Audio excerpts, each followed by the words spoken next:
Syed Hadi Ahmed, and today I'll be representing Harmony Science Academy West Houston.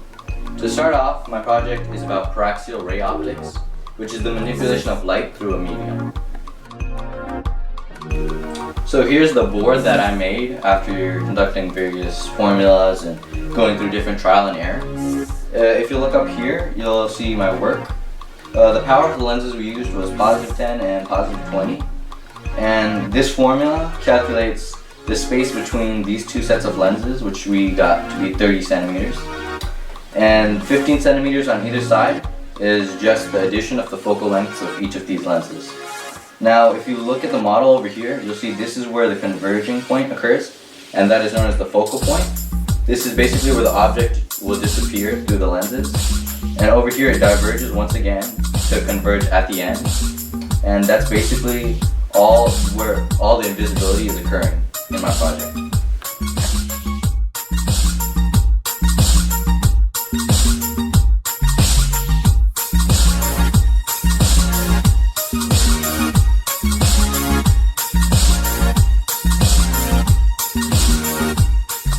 So throughout the project, my primary goal is to make an object invisible through a medium.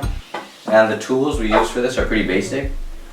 This is a dowel that we'll cut into 4 inches per piece and to 4 pieces. This is just a special type of scissors that we use to cut those pieces. Here is an X-Acto knife for precise cuts. A calculator for the calculations. Some surgical tape to tape up your base. Styrofoam, rulers, and lenses for our experiment as a whole.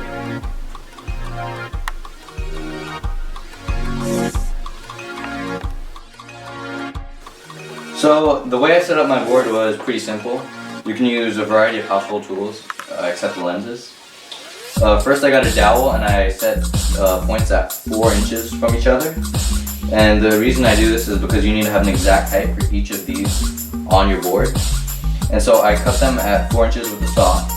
And once I measure that out, I cut into the dowel using this pair of gardening scissors, which was pretty effective because it allows you to wedge in your lens as deep as you want to.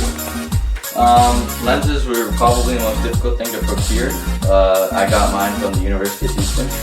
And if you get them out of stores, they're only around $30. These are also the most important part because without this you wouldn't be able to see the laws of paraxial ray optics. And now for my experimental procedure.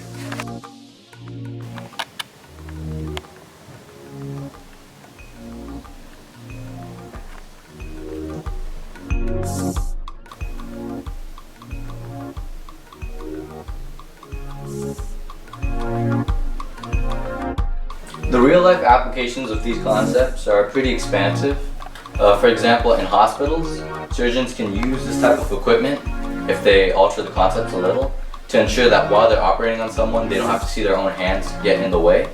And meanwhile, for truck drivers or just drivers in general, it can be used to cover up that area that is known as the blind spot, and thereby it would allow for less confusion between drivers and would probably decrease the amount of accidents that we have in this country as a whole severely. These are just some of the applications. There's probably lots more that I haven't thought about, and if we work to explore paraxial ray optics to a further extent, this can be applicable to almost all fields. Thank you for watching my PBL project about the Rochester Invisibility Club.